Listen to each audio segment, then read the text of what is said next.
Hello student, मैं एकता सिंह आप सभी का ज्ञान चैतन्य चैनल में बहुत-बहुत स्वागत करती हूँ। आज के इस टॉपिक में हम यूजीसी नेट हिस्ट्री का पेपर यहाँ पर देखेंगे। तो शुरू करते हैं, जो कि ये पेपर हुआ था फरवरी में। तो फरवरी वाला यहाँ पर डिस्कस करेंगे। अभी जो हुआ है जून में, वो ये पेपर नहीं है। तो सबसे पहला क्वेश्चन है यहाँ पर कि धम्मपद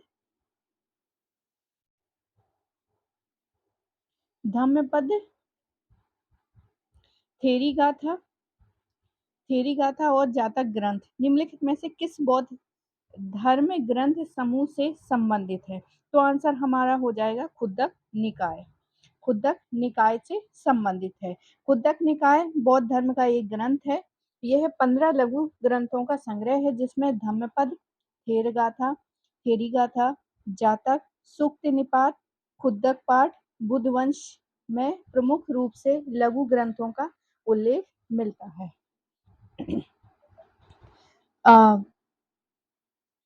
अगला क्वेश्चन कह रहा है कि निम्नलिखित में से कौन सा ग्रंथ जो है जैन परंपरा से संबंधित है? तो जैन परंपरा से संबंधित सिर्फ एक है, सी ऑप्शन, पाउमचरियम। ये जो उपेंद्र सिंह की बुक है, उसमें इसके बारे में डिटेल में दिया गया है। बाकी यहाँ पर देखते हैं हम कि जैन कवि स्वयंभू ने पाउमचरियम यानी कि पदचरित नामक ग्रंथ जो है अपभ्रंश में लिखा था। यह ग्रंथ रामायण का जैन रूपांतरण है।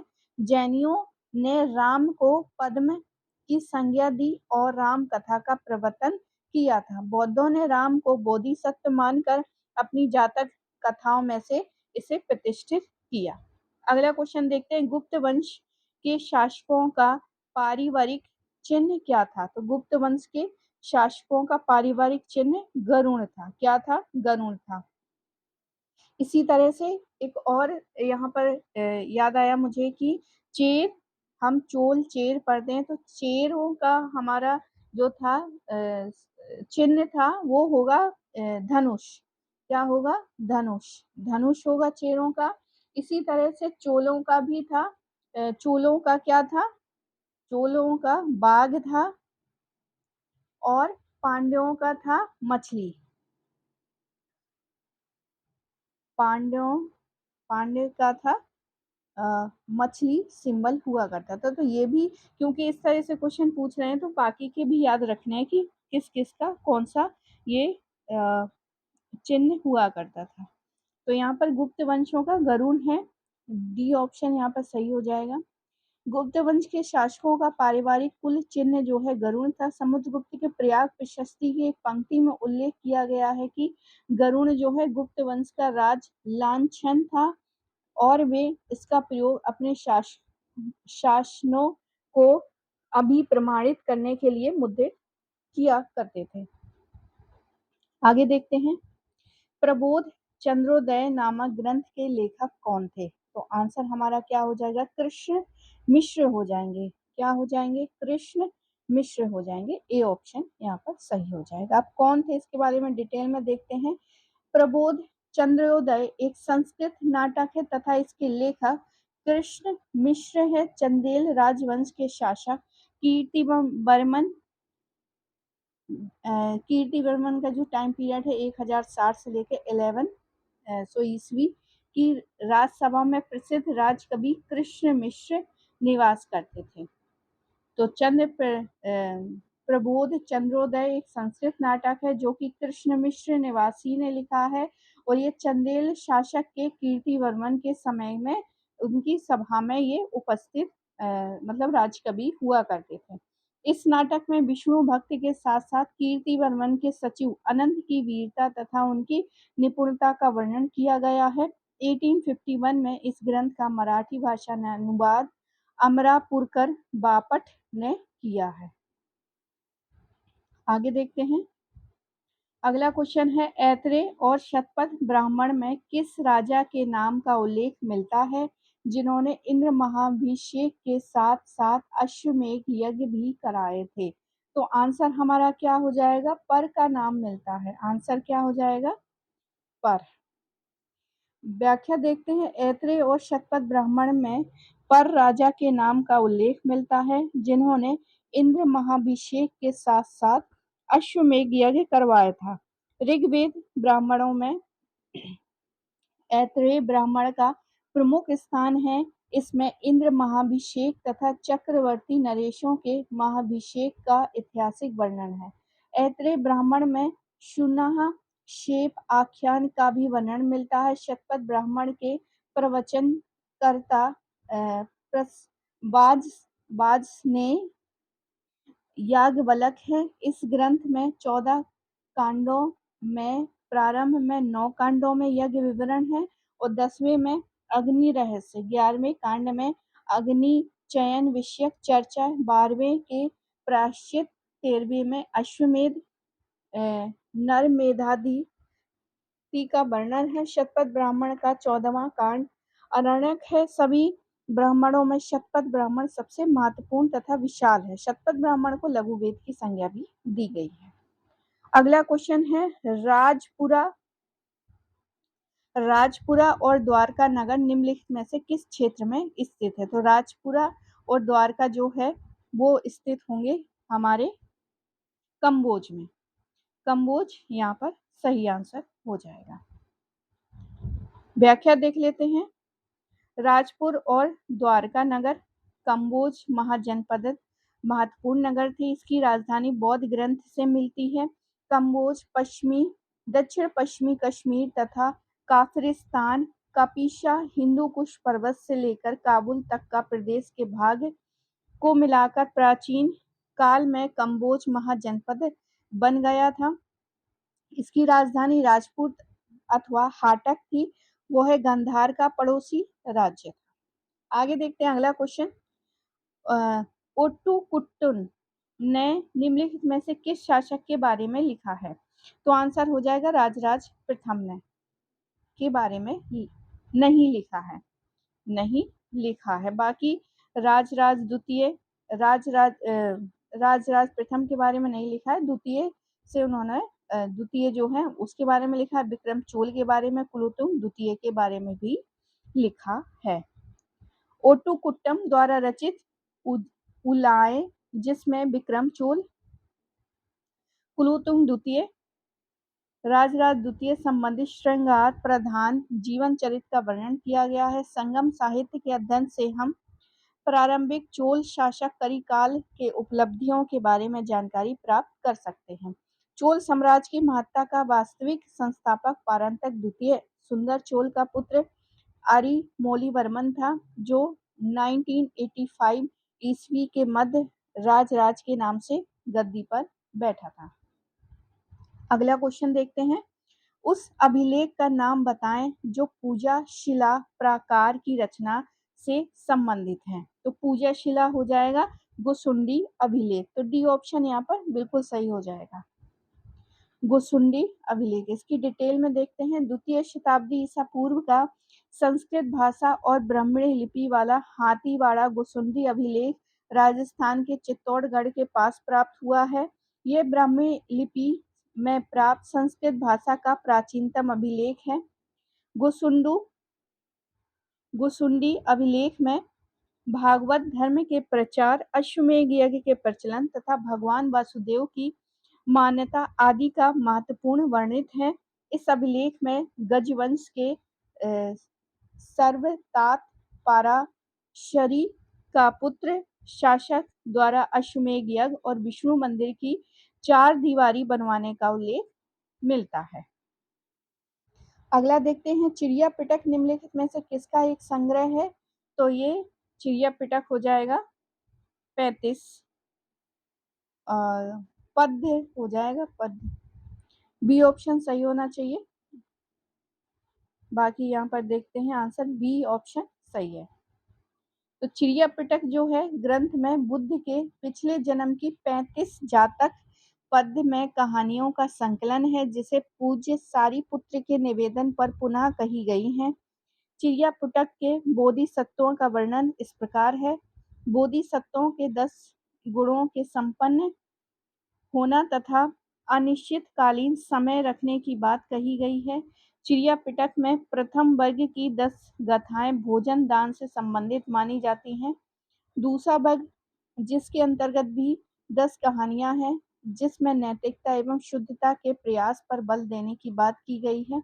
अंतिम वर्ग में 15 कहानियां हैं जिसमें 5 का संबंध संन्यास से तथा 1 का संबंध दृढ़ इरादों तथा 6 संबंध मैत्री और करुणा से तथा 2 का संबंध दया तथा 1 का संबंध समाचित्ता से है।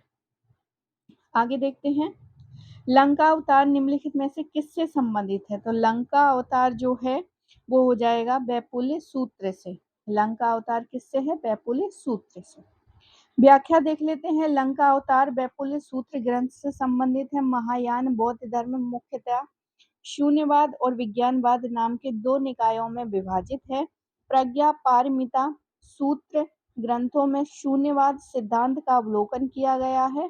विज्ञानवाद का प्रारंभ शून्यवाद के बाद और शून्यवाद के विरोध में हुआ है। लंकावतार सूत्र नामक वैपुल्य सूत्र तथा विज्ञानवाद का मूल ग्रंथ है। विज्ञान ही सत्य है और विज्ञान से भिन्न वस्तु की सत्ता नहीं है, यह इस वाद की मान्यता है। तो साइंस में इन्होंने जो है भिन्न वस्तु की सत्ता मतलब बहुत इम्पोर्टेंट माना है, विज्ञान ही सत्य है ऐसा इन्होंने माना है। आगे देखते हैं, कियारी और गियक नामक नवपाषाण कालीन स्तर निम्नलिखित में से किस जगह पर अवस्थित है? तो ये आंसर हो जाएगा लद्दाख।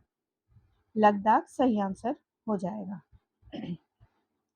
कियारी और गियक नामक नवपाषाण कालीन स्तर केंद्र शासित प्रदेश लद्दाख में अवस्थित है। लद्दाख के गियाक नामक स्थान से नवपाषाण कालीन स्थल प्राप्त हुए हैं जिसकी तिथि जो है 4000 वर्ष पूर्व आकी गई है, किंतु इनके समीप ही स्थित कियारी नामक पुरा स्थल का काल जो है 1000 वर्ष से भी अधिक पुराना नहीं है। आगे देखते हैं, घग्गर हाकरा नदी तंत्र का निम्नलिखित में से किसके द्वारा अध्ययन किया गया है? तो यहाँ पर आंसर होगा C.F. ओल्डहैम। C.F. ओल्डहैम के द्वारा इनका अध्ययन किया गया है। घग्गर हाकरा नदी तंत्र का अध्ययन C.F. ओल्डहैम द्वारा किया गया है। 10वीं शताब्दी में ब्रिटिश अधिकारियों और खोजकर्ताओं द्वारा भूगर्भीय और पुरातत्वीय साक्ष्यों और भाषाई समानता के आधार पर मौजूदा नदी प्रणालियों के साथ ऋग्वैदिक सरस्वती का मिलान करने में कई प्रयास किए गए थे, जिसमें एक ब्रिटिश सेना चिकित्सक और इंडोलॉजिस्ट C.F. ओल्डहैम ने सरस्वती नदी की पहचान उसके ऊपरी भाग में घग्गर नदी नामक नदी से की है, जो अधिकांश रूप से भारत के अंदर प्रभावित होती है, और इसके निचले हिस्से में हरका नदी जो पाकिस्तान से होकर बहती है। तो ओल्डहैम जो है यहाँ पर सही आंसर हो जाएंगे। आगे देखते हैं, A.K. घोष के अनुसार भारत में निम्नलिखित में से कौन पूरा पाषाणिक सांस्कृतिक समूह कॉम्प्लेक्स का एक काल यानी क्रोनो सांस्कृतिक तत्व नहीं है? तो आंसर हो जाएगा बोर ब्यूरन। बोर ब्यूरन नहीं है, तो यहाँ पर डी ऑप्शन सही है। A.K. घोष के अनुसार भारत में बोर ब्यूरिन यानी कि बेधक दक्षिणी पुरापाषाण सांस्कृतिक समूह कॉम्प्लेक्स का एक काल क्रोनो सांस्कृतिक तत्व नहीं है। A.K. घोष ने 1966 में भारत में पुरापाषाणिक संस्कृति को सामान्यतया 3 मूल तत्वों में विभाजित किया है: चॉपर, बिफेस तत्व, फ्लेक्स तत्व और फ्लेक्स ब्लेड तत्व। अगला क्वेश्चन देखते हैं, औरंगजेब के शासनकाल में निम्नलिखित में से किस कालीन राजपूत को 7000 का मनसब दिया गया था? तो आंसर क्या हो जाएगा? मिर्जा राजा जय सिंह। तो सी ऑप्शन बिल्कुल यहाँ पर सही है। शाहजहां और औरंगजेब के शासनकाल में मिर्जा राजा जय सिंह राजपूत मनसबदारों में सर्वाधिक प्रतिष्ठित और प्रभावशाली थे। उन्हें 7000 का और 7000 सवार सर्वोच्च मनसब प्राप्त। आगे देखते हैं, भारत में कुएं से जल निकालने की दो विधियों का विवरण निम्नलिखित में से किसमें मिलता है? तो जल से जो है जल से संबंधित हमारा जो बनता है वो बाबरनामा है। तो बी ऑप्शन यहाँ पर सही होना चाहिए। तो बी ऑप्शन बिल्कुल सही है। भारत में कुएं से जल निकालने की 2 विधियों का विवरण बाबरनामा ग्रंथ में उल्लेख किया गया है, जिसे बाबर ने तुर्की भाषा में स्वयं लिखा है, जिसने मुगल काल में सिंचाई के आधुनिक साधनों रहट और चरस का वर्णन किया। मतलब यहाँ पर सीधे-सीधे जो 2 विधियां हैं वो रहट और चरस का ही यहाँ पर पूछा गया है कि रहट और चरस में जो उल्लेख है वो कहाँ पर है, तो बाबरनामा में है। तो याद रखिए 2 विधियां कौन-कौन सी थी, रहट और चरस। मुगल काल में रहट का प्रयोग लाहौर, दीपालपुर दोनों ही आज कहाँ पर है, पाकिस्तान में, और ऐसी दूसरी जगहों का लोग रहट के जरिए सिंचाई करते थे। कुएं से पानी निकालने की दूसरी सामान्य विधि चरस थी। बाबर के अनुसार आगरा, चंदावर और बयाना आदि क्षेत्रों चरस के द्वारा सिंचाई की जाती थी। आगे देखते हैं किसने इस बात का पर्यवेक्षण किया कि जब अकबर मिर्जा हाकिम के विद्रोह का दमन करने के अभियान हेतु काबुल की ओर गया था, तो उसने अपनी मां हमीदा बानो बेगम को दिल्ली सूबे का प्रभारी नियुक्त किया था। तो यहाँ पर जो है सही आंसर हमारा क्या हो जाएगा, फादर एंथोनी मॉन्सरेट ने ऐसा कहा है। फादर एंथोनी मॉन्सरेट ने ऐसा कहा है। फादर एंथोनी मॉन्सरेट ने अपने पर्यवेक्षण में यह पाया कि जब अकबर मिर्जा हाकिम के विद्रोह को दमन करने के लिए काबुल की ओर गया था, तो उसने अपनी मां हमीदा बानो बेगम को दिल्ली का सूबे का प्रभारी नियुक्त किया था। फादर मॉन्सरेट जिन शहरों को देखा और जिन मार्गों से होकर यात्रा की उसका वर्णन इस प्रकार से किया गया है कि भारत के नगर दूर से देखने पर तो बड़े सुहावने लगते हैं, किंतु अंदर से देखो तो सकरा और बेतरतीब नजर आता है। तो यहाँ से भी जो है क्वेश्चन पूछा गया था। पुराने क्वेश्चनों को देखेंगे तो ये यहाँ पर मिलेगा। मॉन्सरेट को काबुल अभियान के समय अकबर के साथ जाने का अवसर मिला था, किंतु बादशाह अकबर अस्वस्थ हो जाने की वजह से जलालाबाद से आगे नहीं गए और वे अपनी सेना के साथ लौट आए और लाहौर में डेरा डाला। इस प्रकार मांसरेट को मुगल सेना और छावनी की आंखों देखी कहानी का अवसर मिलता है। अगला क्वेश्चन देखते हैं। जनवरी 1751 में निम्नलिखित में से किस सेनानायक के नेतृत्व में फ्रांसीसी सेना मुजफ्फर जंग के साथ गई थी? तो यहाँ पर बुस्सी हो जाएगा ए ऑप्शन। ए ऑप्शन यहाँ पर सही है। फ्रांसीसी सेना जनवरी 1751 में सेनानी बुस्सी के नेतृत्व में मुजफ्फर जंग के साथ आई थी। कर्नाटक का दूसरा युद्ध के दौरान अंग्रेजों तथा फ्रांसीसियों के साथ के मध्य होने वाले युद्धों के 2 पक्ष हैं। एक और आसफ जाह निजामुल मुल्क की मृत्यु मई जो 1748 में हो गई थी। इसके पुत्र नासिर जंग और उसके पौत्र मुजफ्फर जंग से संघर्ष हो गया था। दोनों दक्षिण के आधिपत्य होने के अभिलाषी थे।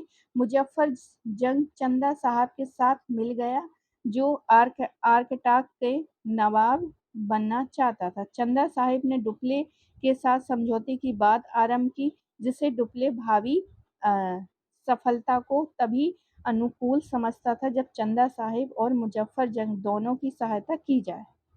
इस प्रस्ताव से प्राप्त होने वाले लाभों को प्राप्त करना कठिन नहीं था। मुजफ्फर जंग और चंदा साहिब में फ्रांसीसियों की सहायता से अगस्त 1749 में अनूरुद्दीन को अंबर के युद्ध में हराने के बाद चंदा साहिब कर्नाटक पर अधिकार पाने में सफल हो गया। जिस प्रकार फ्रांसीसियों ने मुजफ्फर जंग व चंदा साहिब की सहायता की, उसी प्रकार अंग्रेजों ने नासिर जंग की सहायता की।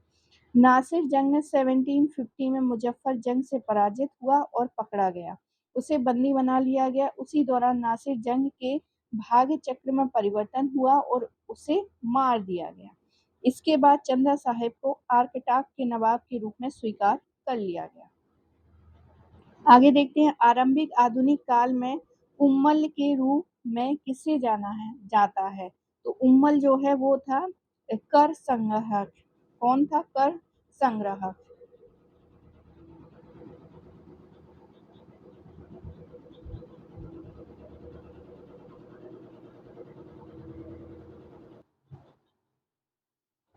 तो यहाँ पर जो है उम्मल कर संग्राहक था। आधुनिक प्रारंभिक आधुनिक काल में उम्मल के रूप में कर संग्राहक यानी कि टैक्स कलेक्टर को जाना जाता है। ये व्यवस्था मद्रास यानी कि पांडिचेरी में लागू की गई थी। इसकी जानकारी 1865 में भारत के राज्य सचिव द्वारा जारी सूचना से प्राप्त होती है। अगला क्वेश्चन देखते हैं, निम्नलिखित में से किस साम्राज्य के अंतर्गत सैनिक सेवा के समर्थन हेतु गांवों से राजस्व कार्य अर्थात सरजाम एक लोकप्रिय प्रथा थी? तो सरजाम व्यवस्था मराठों से थी, तो मराठा यहाँ पर सही आंसर हो जाएगा, मराठा साम्राज्य। मराठा साम्राज्य के अंतर्गत सैनिक सेवा के समर्थन हेतु गांवों से राजस्व कार अर्थात सरंजाम एक लोकप्रिय प्रथा थी।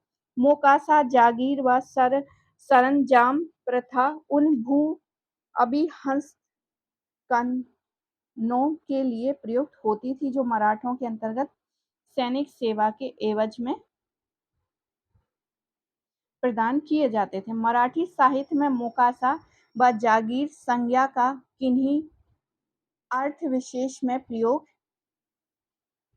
नहीं हुआ है, किंतु दोनों के मध्य अंतर यह है कि मोकासा की अपेक्षा जागीर का स्वरूप अधिक स्थायी था। सरंजाम भू हस्तांतरण जो कि पूर्ण रूप से सैनिक सेवाओं के बदले में दिया जाता था। तो सरंजाम जो है सैनिक सेवा के बदले में उनको सैनिकों को भूमि दी जाती थी। जात और फौज जात और फौज के रूप में दिया जाता था, मतलब भूमि नहीं, यहाँ पर जात और फौज दिया जाता था सरंजाम में।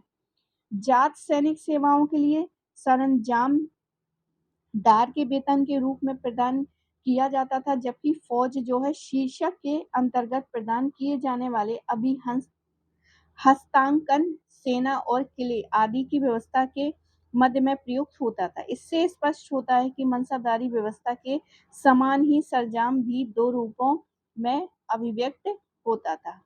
सरंजाम भूमि अभिहस्तांकनों के अंतर्गत अधिग्रहणी का एक या कई ग्रामों के प्रशासन तथा राजस्व दोनों में ही हिस्सा रहता था।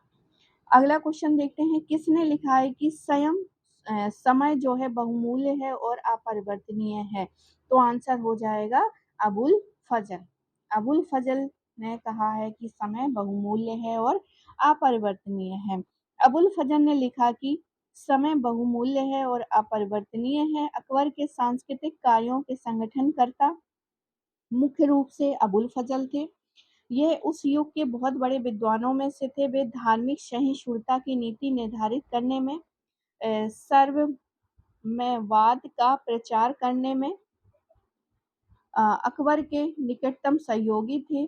स्मिथ ने अकबर के दीन इलाही को राजनीतिक मिथ्या धर्म और अबुल फजल को उसका मुख्य पुरोहित कहा है। कट्टरपंथियों को यह धर्म पसंद नहीं था। अकबर का पुत्र सलीम इन कट्टरपंथियों से मिल गया था और उसने बुंदेलखंड के वीर सिंह देव द्वारा अबुल फजल की हत्या करवा दी थी।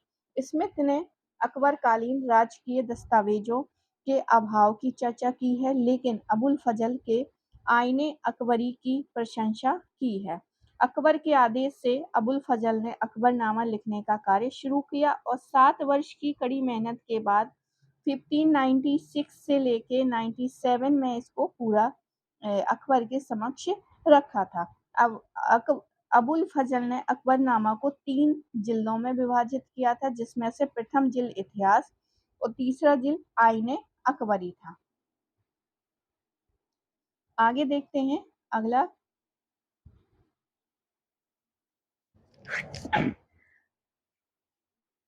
क्वेश्चन है, लार्ड कुंवर किसने कहा था कि लार्ड कुंवर के लिए नूरजहां के समय को पुनर्जीवित किया गया और उनके नाम के सिक्के जारी किए गए? तो आंसर हो जाएगा यहाँ पर हादी कम्बार। हादी कम्बार खान ने ऐसा कहा था। ये ऑप्शन यहाँ पर सही हो जाएगा। बाकी व्याख्या देख लेते हैं कि हादी कम्बार खान ने कहा था कि उसके यानी लाल कुंवर के लिए नूरजहां के समय को पुनर्जीवित किया गया और उसके नाम से सिक्के जारी किए गए थे। लार कंवर, जिसे समसामयिक इतिहासकारों ने नाचनी वाली कहा है, बहुत पहले से जहांदार शाह की कृपा पात्र थी। जहांदार शाह के गद्दी पर बैठने के पश्चात वह रानी बन गई। लाल कंवर के रानी होने के साथ साथ उनके निकट संबंधियों को उच्च पद मिलना स्वाभाविक था। उनके 3 भाइयों को 7 व 5,000 की मनसब तथा बड़ी जागीरें प्रदान की गई। अत्यधिक भ्रष्ट एवं अनैतिक आचरण वाले जहांदार शाह पर उसकी प्रेमिका लाल कुंवर का काफी प्रभाव था। अगला क्वेश्चन देखते हैं। राजस्थान में अवस्थित निम्नलिखित में से कौन से स्थल 2000 ईसा पूर्व के लगभग सूखापन के आरंभ में प्रमाण प्राप्त होते हैं? तो सूखापन जो है वो हो जाएगा लूणकरणसर। डी ऑप्शन यहाँ पर सही हो जाएगा। लूणकरणसर झील जो है राजस्थान के बीकानेर जिले के अवस्थित है। इस स्थल से 2000 ईसा पूर्व के लगभग सूखापन के आरंभ का प्रमाण प्राप्त होता है। इस क्षेत्र में काष्ठ, कोयला और अनाजों के पुष्प पराग मिलने के कारण जंगल की कटाई के पश्चात कृषि के शुरू की जाने की सूचना मिलती है, किंतु इस क्षेत्र में उस काल के से खाद्य उत्पादन संबंधी किसी भी पुरातात्विक स्थल को नहीं ढूंढा जा सकता। इस झील के नमक बहुत कम बनाया जाता है। अगला क्वेश्चन देखते हैं। द कोर्ट ऑफ डायरेक्टर ने निम्नलिखित में से किस रियासत के विलय को राज्य हड़प सिद्धांत यानी कि डॉक्ट्रिन ऑफ लैप्स के आधार पर मंजूरी को रोक दिया था? तो आंसर हमारा क्या हो जाएगा? करौली। करौली ऐसा वो था जिसमें द कोर्ट ऑफ डायरेक्टर ने करौली रियासत के विलय को राज्य हड़प सिद्धांत के आधार पर मंजूरी को रोक लगा दी थी। 1852 में करौली रियासत जो राजस्थान में स्थित है, वहां के राजा नरसिंह पाल की मृत्यु हो गई थी, जबकि करौली राज्य पेशवा को कर देता था। नरसिंह पाल को कोई पुत्र नहीं था, अतः लॉर्ड डलहौजी अपने राज्य विस्तार नीति के लक्ष्य को पूरा करने के लिए गृह सरकार से अनुमति मांगी, लेकिन संचालकों ने इस राज्य के विलय की अनुमति नहीं दी। उनका कहना था कि करौली एक स्वतंत्र और सुरक्षा प्राप्त राज्य था। अगला देखते हैं। अगला क्वेश्चन है। निम्नलिखित में से किस भारतीय फैक्ट्री अधिनियम के अंतर्गत सभी श्रमिकों को साप्ताहिक प्रदान किया गया था? तो 91 हो जाएगा बी ऑप्शन, क्योंकि 81 में तो नहीं था। तो दूसरा वाला जो है द्वितीय भारतीय फैक्ट्री अधिनियम 1891 यहाँ पर सही आंसर हो जाएगा।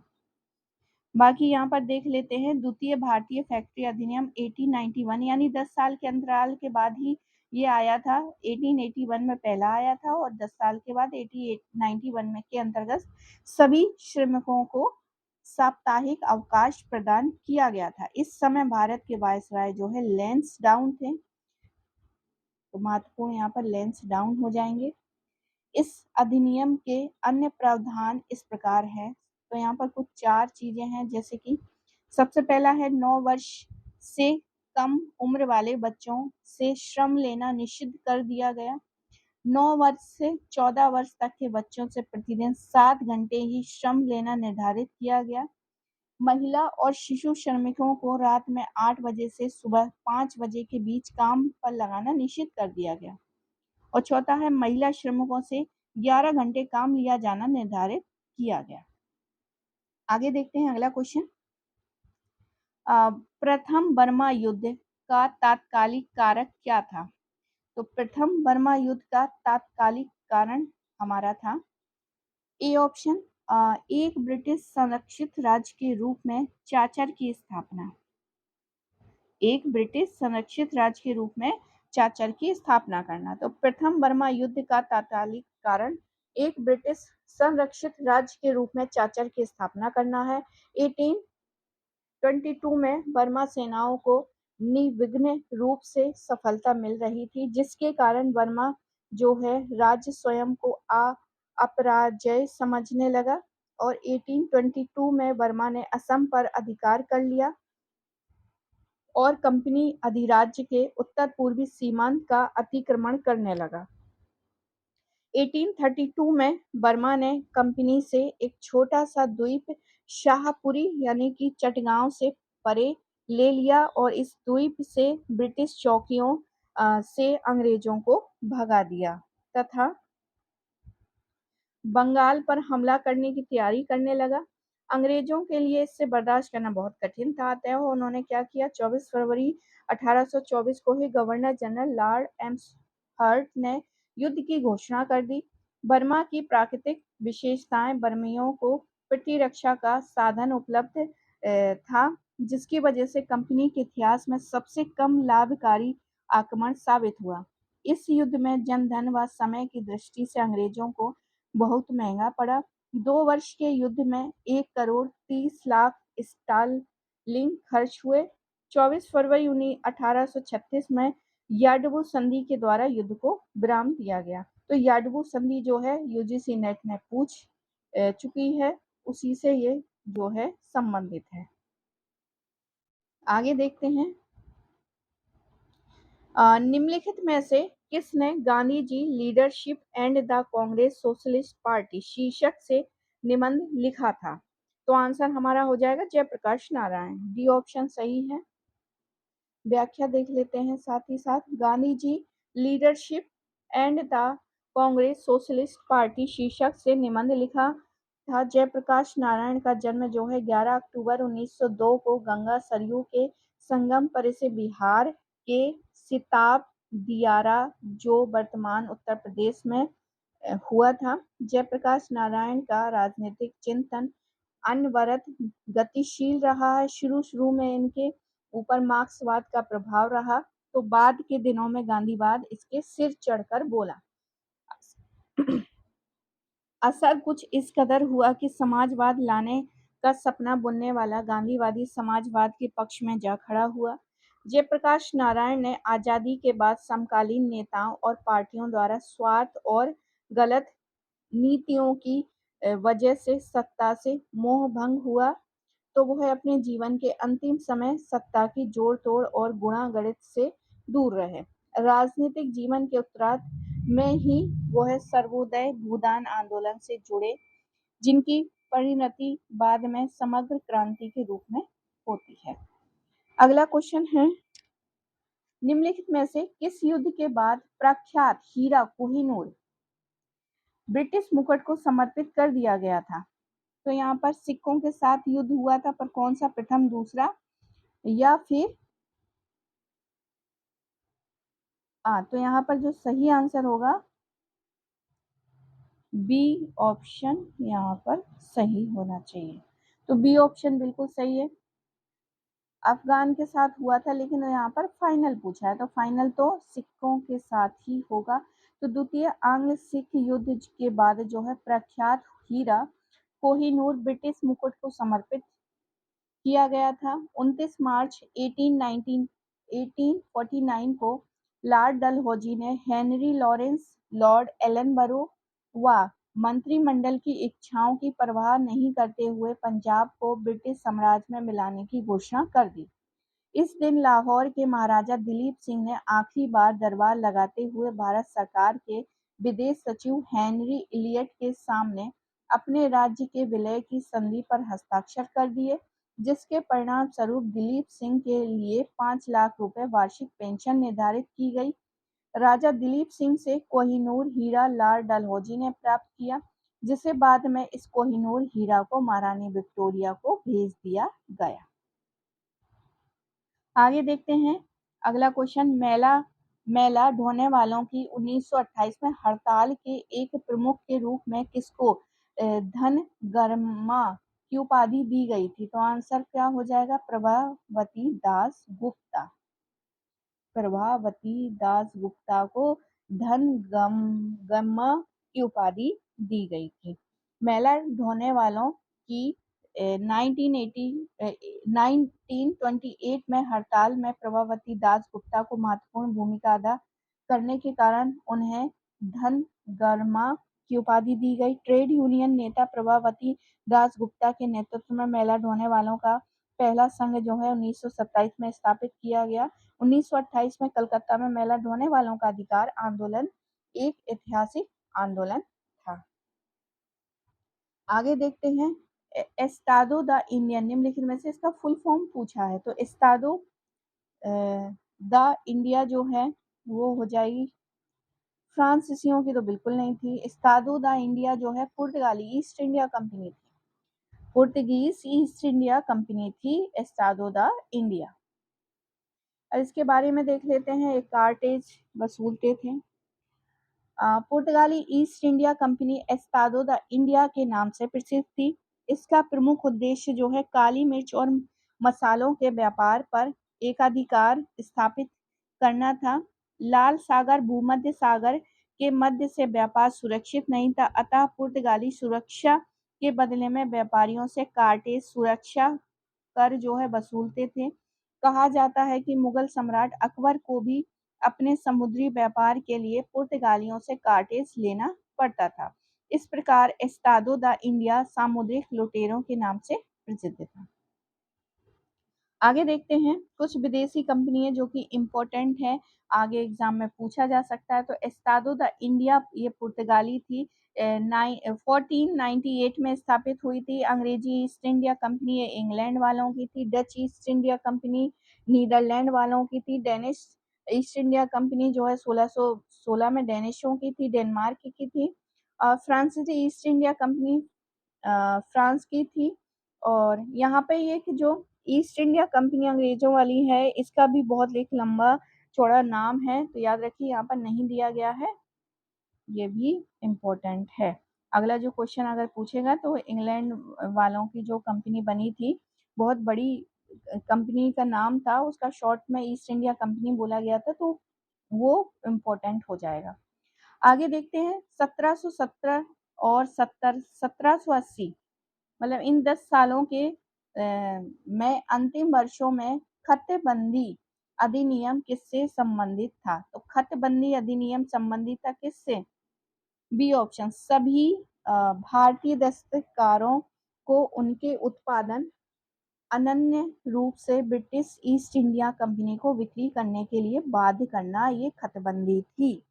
अगला यहाँ पर व्याख्या देख लेते हैं। खतबंदी मतलब प्रतिबंध कर दिया गया था कि जो है यहाँ पर आपको क्या करनी पड़ेगी,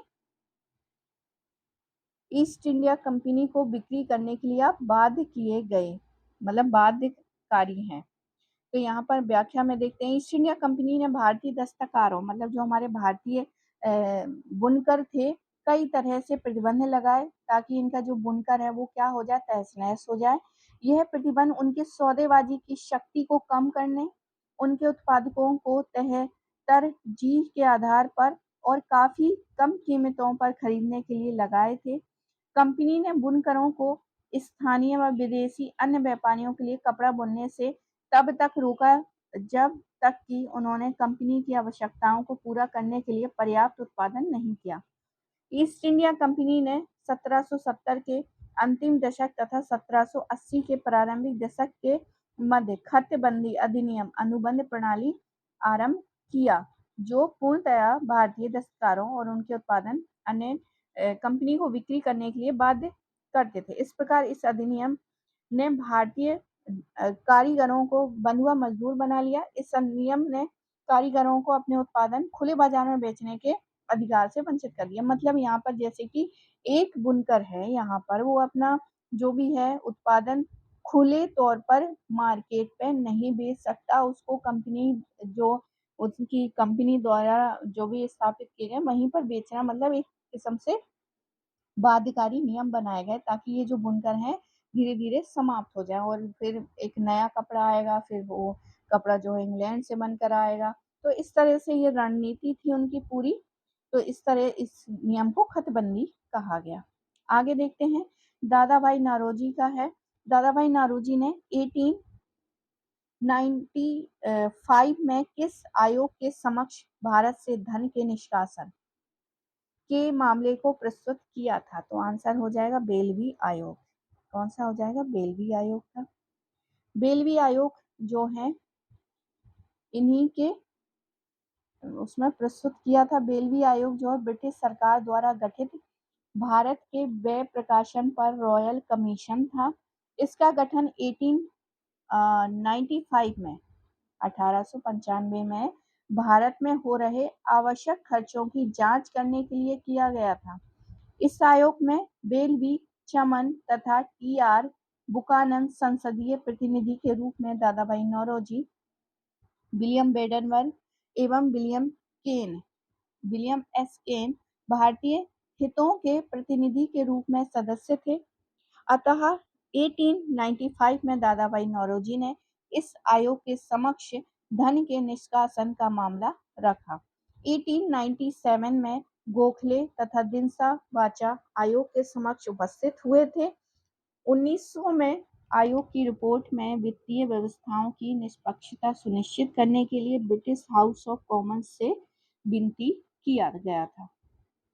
अगला क्वेश्चन है 1880 के दशक में किस संस्था ने फर्ग्यूसन कॉलेज को विकसित किया था? तो आंसर हो जाएगा new English school. B option यहाँ पर सही हो जाएगा।